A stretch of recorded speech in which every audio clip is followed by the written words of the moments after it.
Menaka dan Vishwamitra adalah salah satu narasi paling memikat dalam mitologi kuno, menggambarkan pertarungan antara keinginan duniawi dan pencapaian spiritual, serta kekuatan cinta yang tak terduga. Vishwamitra, seorang raja perkasa yang kemudian memilih jalan pertapaan untuk meraih kekuatan spiritual tertinggi, dan Menaka, bidadari tercantik dari surga Indra, adalah dua tokoh sentral dalam epopeya ini. Pertemuan mereka, yang awalnya merupakan bagian dari rencana para dewa, berkembang menjadi jalinan takdir yang rumit dan penuh warna.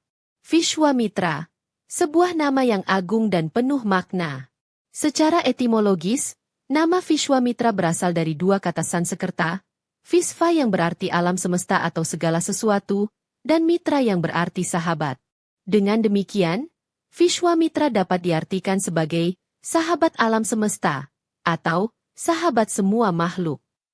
Nama ini mencerminkan ambisinya yang luar biasa untuk menguasai dan memahami kekuatan alam semesta melalui tapa brata yang keras. Ia terlahir sebagai seorang ksatria, seorang raja bernama Kaushika, yang terkenal akan keberanian dan ketegasannya. Kehidupan awal Vishwamitra sebagai Raja Kaushika dipenuhi dengan kemegahan dan kekuasaan. Ia memerintah kerajaannya dengan adil dan bijaksana, disegani oleh rakyat dan ditakuti oleh musuh. Namun, sebuah pertemuan dengan Resi Vasishta mengubah jalan hidupnya secara drastis. Kegagalan Kaushika untuk merebut sapi ajaib Nandini milik Vasishta dengan kekuatan militernya menyadarkannya bahwa kekuatan spiritual jauh lebih unggul daripada kekuatan duniawi. Peristiwa ini memicu tekad membara dalam dirinya untuk menjadi seorang Brahma Rishi, Resi Agung setara Vasishta. Perjalanan Vishwamitra untuk mencapai status Brahma Rishi tidaklah mudah. Ia harus meninggalkan segala kemewahan istana, melepaskan mahkota dan jubah kebesarannya, dan menggantinya dengan pakaian sederhana seorang pertapa. Ia memasuki hutan belantara, memilih gua-gua terpencil sebagai tempat tinggalnya, dan memulai tapa brata yang sangat berat. Disiplin dirinya begitu ketat. Ia menahan lapar dan dahaga, mengendalikan panca inderanya, dan memusatkan seluruh pikirannya pada meditasi untuk membangkitkan energi spiritual yang terpendam. Nama Vishwamitra tidak hanya sekadar sebutan, tetapi juga representasi dari transformasinya. Dari seorang raja yang ambisius dan terkadang angkuh, ia berproses menjadi pribadi yang berupaya menyatukan dirinya dengan kesemestaan. Perjalanannya adalah simbol pencarian jati diri dan upaya manusia untuk melampaui batasan-batasan fisik dan mental demi mencapai pencerahan spiritual. Setiap rintangan yang dihadapinya adalah ujian bagi keteguhan hatinya, menempa jiwanya menjadi semakin murni dan kuat. Menaka, namanya sendiri membangkitkan bayangan akan keindahan surgawi yang tiada tara. Dalam tradisi kuno, Menaka adalah salah satu apsara, bidadari atau peri surgawi yang mendiami Indraloka, istana Dewa Indra. Apsara dikenal karena kecantikan mereka yang luar biasa, kemahiran dalam seni tari dan musik, serta kemampuan mereka untuk memikat hati siapapun, baik manusia maupun dewa. Nama Menaka sering dikaitkan dengan pesona, keanggunan, dan daya tarik yang tak tertahankan. Ia adalah perwujudan dari keindahan feminin yang sempurna. Para apsara, termasuk Menaka, memiliki peran penting dalam kosmologi kuno. Mereka tidak hanya berfungsi sebagai penghibur di istana para dewa, tetapi juga seringkali diutus ke dunia manusia untuk menjalankan misi tertentu. Salah satu tugas mereka yang paling terkenal adalah menguji keteguhan iman para resi dan pertapa yang tapa bratanya dianggap mengancam kestabilan surga atau kekuatan para dewa. Kecantikan dan pesona mereka menjadi senjata utama dalam menjalankan tugas ini, menggoyahkan konsentrasi para pertapa yang paling khusyuk sekalipun. Menaka dianggap sebagai salah satu apsara yang paling utama dan paling berbakat. Keindahannya begitu termasyur hingga mampu membuat iri para dewi sekalipun. Gerak tarinya selembut angin pagi, suaranya semerdu kicauan burung di hutan surgawi, dan senyumnya mampu meluluhkan hati yang paling keras. Ia adalah manifestasi dari segala sesuatu yang indah dan diinginkan.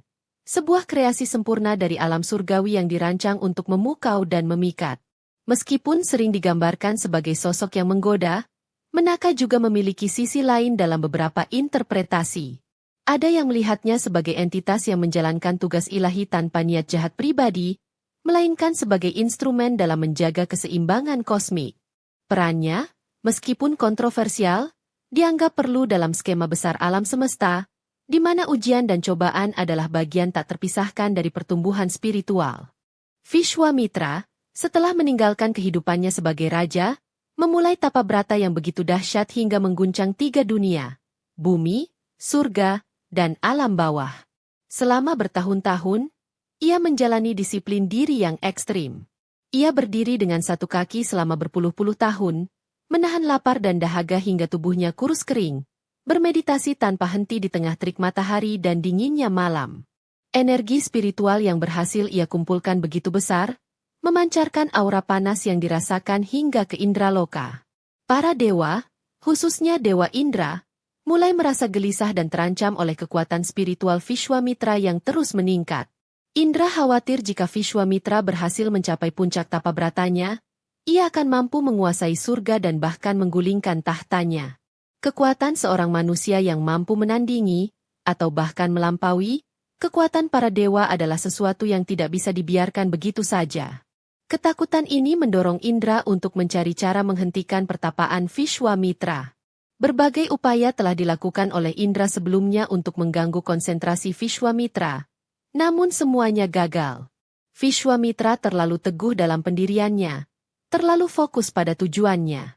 Setiap godaan, setiap gangguan, hanya membuatnya semakin bertekad. Kegagalan demi kegagalan ini membuat Indra semakin putus asa sekaligus semakin berhati-hati dalam merencanakan langkah berikutnya. Ia tahu bahwa ia membutuhkan sesuatu atau seseorang yang benar-benar mampu menggoyahkan pertapaan sang resi. Maka, setelah berunding dengan para dewa lainnya, Indra memutuskan untuk menggunakan senjata pamungkasnya, pesona seorang apsara. Ia memanggil Menaka, bidadari tercantik dan paling terampil di antara semua apsara. Indra menjelaskan kegelisahannya dan memerintahkan Menaka untuk turun ke bumi, mendekati Vishwamitra, dan dengan segala cara mengalihkan perhatiannya dari tapa brata. Ini adalah tugas berat, mengingat keteguhan Vishwamitra yang telah terbukti. Menaka, meskipun menyadari betapa sulitnya tugas tersebut dan potensi kemarahan sang resi jika ia gagal atau jika penyamarannya terbongkar, tidak dapat menolak perintah Indra. Sebagai abdi dewa, ia terikat untuk mematuhi. Dengan berat hati namun penuh tekad untuk menjalankan tugasnya, Menaka mempersiapkan diri untuk turun ke dunia manusia, menuju hutan tempat Vishwamitra sedang tenggelam dalam samadhinya. Dengan perintah dari Dewa Indra, Menaka turun dari surga menuju hutan tempat Vishwamitra bertapa. Ia tidak langsung menampakkan dirinya dalam wujud bidadari yang gemerlapan, melainkan menyamar sebagai seorang gadis biasa yang tersesat, namun tetap memancarkan aura keindahan yang luar biasa. Angin sepa-sepa membawa aroma wangi bunga surgawi yang mengiringi kedatangannya, dan suara gemericik air serta kicauan burung seolah menjadi musik pengiring langkahnya yang anggun. Menaka menciptakan sebuah pemandangan yang memukau di dekat tempat Vishwamitra bermeditasi. Ia berpura-pura sedang bermain di tepi sungai, menari dengan lemah gemulai, suaranya yang merdu menyanyikan lagu-lagu yang menyentuh kalbu. Kehadirannya yang tiba-tiba, ditambah dengan kecantikannya yang tak terlukiskan, perlahan mulai menarik perhatian Vishwamitra. Sang resi, yang selama bertahun-tahun telah menutup mata dan telinganya dari segala gangguan duniawi, merasakan ada sesuatu yang berbeda. Awalnya, Vishwamitra berusaha mengabaikan kehadiran Menaka. Ia mencoba memusatkan kembali pikirannya pada meditasi, namun bayangan keindahan dan suara merdu Menaka terus menghantuinya.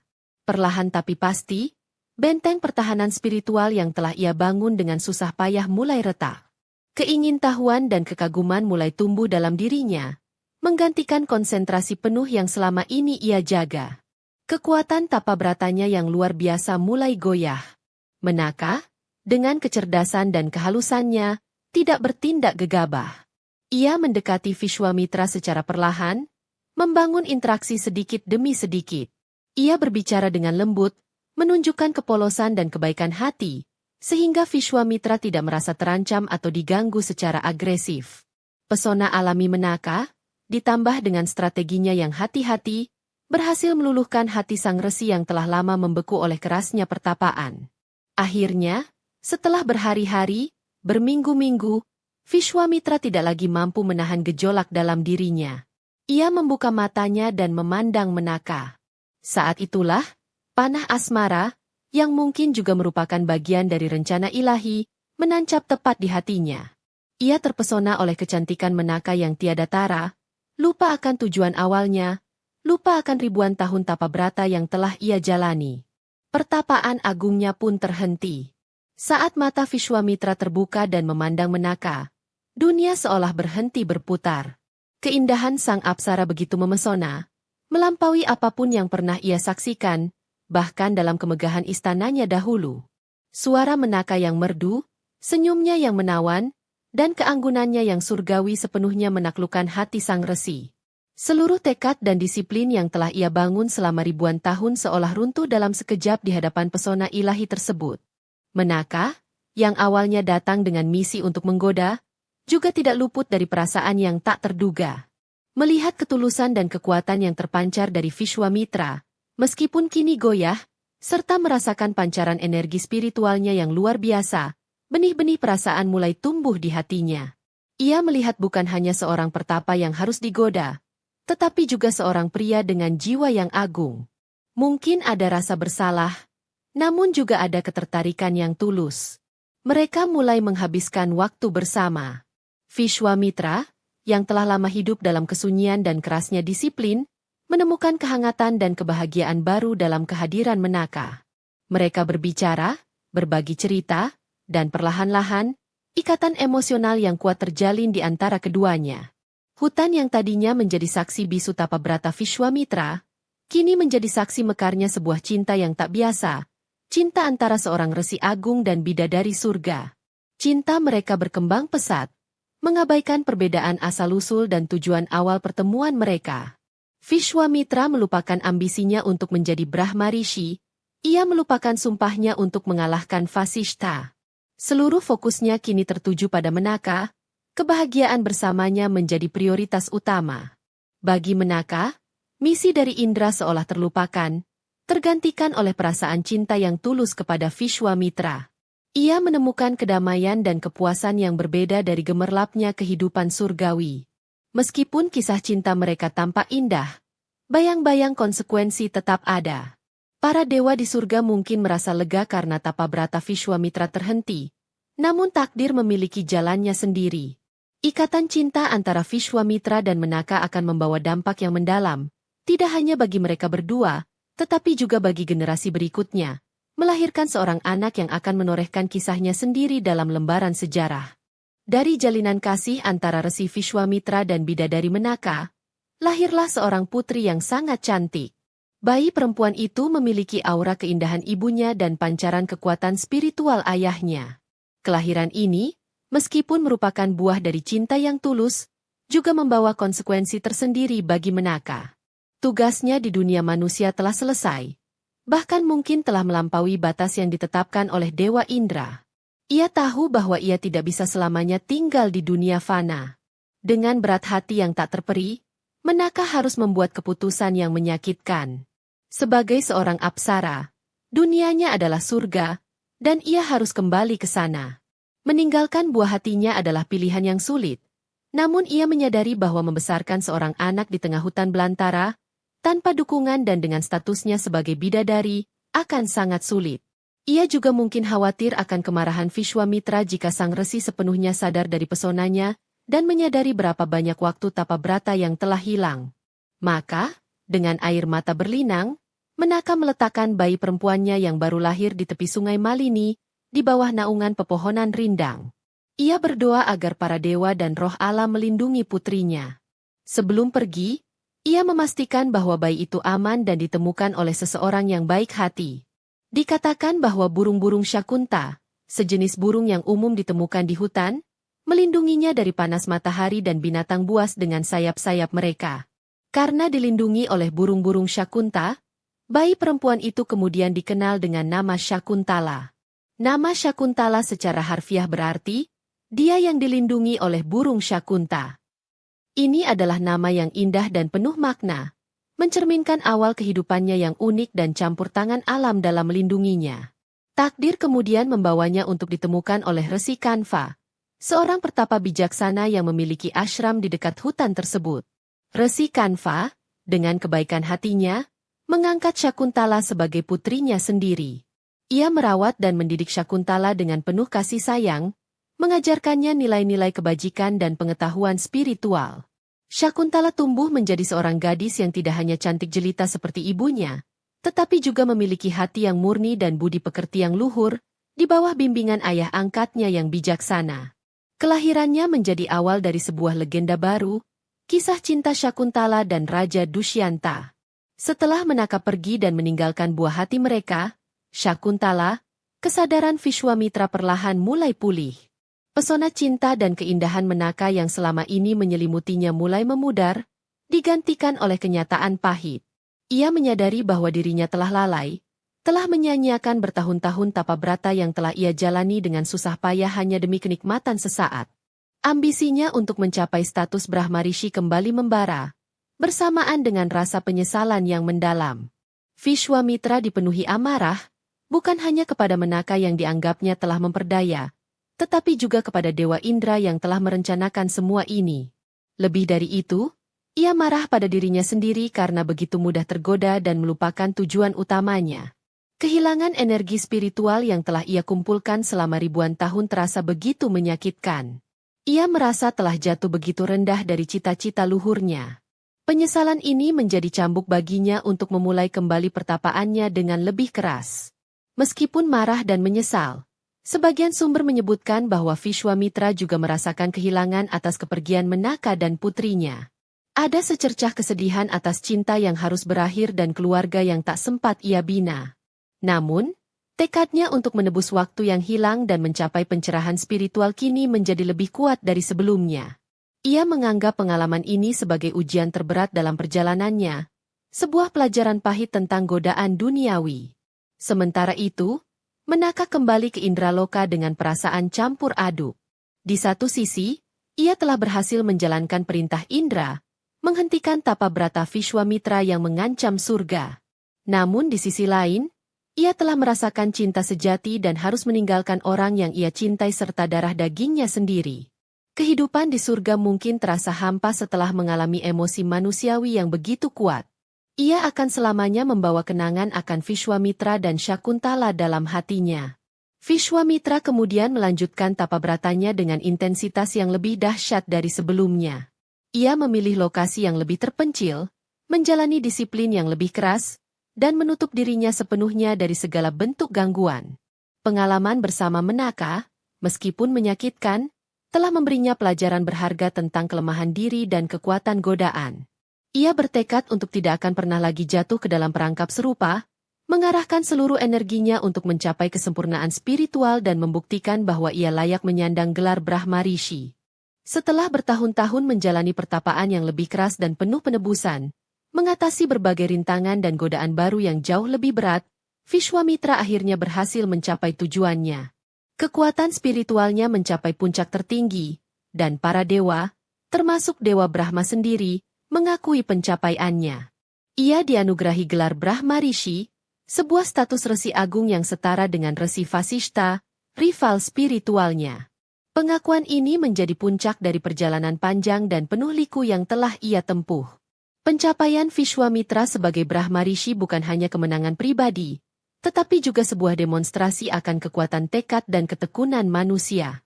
Ia membuktikan bahwa bahkan seorang ksatria, melalui usaha yang gigih dan disiplin spiritual yang ketat, dapat mencapai tingkat pencerahan tertinggi.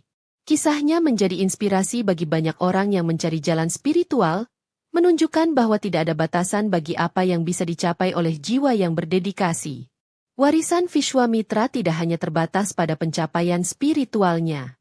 Ia juga dikenal sebagai pencipta Gayatri Mantra, salah satu mantra paling suci dan kuat dalam agama kuno, yang didedikasikan untuk Safitra atau Dewa Matahari. Mantra ini diyakini memiliki kekuatan untuk menyucikan pikiran, mencerahkan jiwa, dan memberikan kebijaksanaan.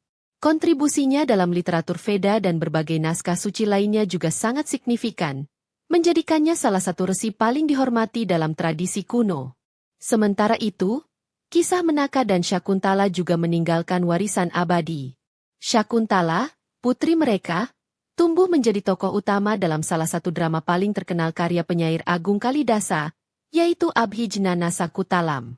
Kisah cinta Syakuntala dengan Raja Dushyanta, perpisahan mereka, dan akhirnya penyatuan kembali mereka, telah memikat hati generasi demi generasi, menjadi simbol cinta sejati yang mengatasi segala rintangan.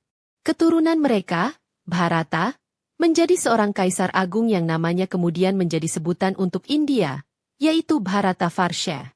Dengan demikian, legenda Menaka dan Vishwamitra, meskipun dipenuhi dengan godaan, penyesalan, dan perpisahan, pada akhirnya menghasilkan pencapaian agung dan warisan yang tak ternilai.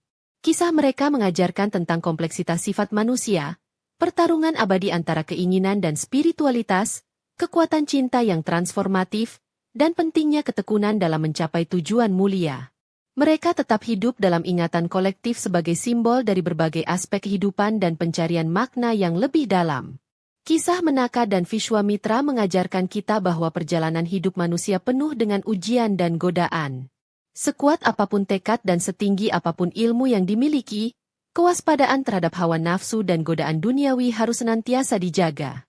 Namun, kisah ini juga menunjukkan bahwa cinta sejati dapat tumbuh di tempat yang tak terduga dan bahkan kesalahan masa lalu dapat menjadi pelajaran berharga untuk mencapai tujuan yang lebih mulia di kemudian hari.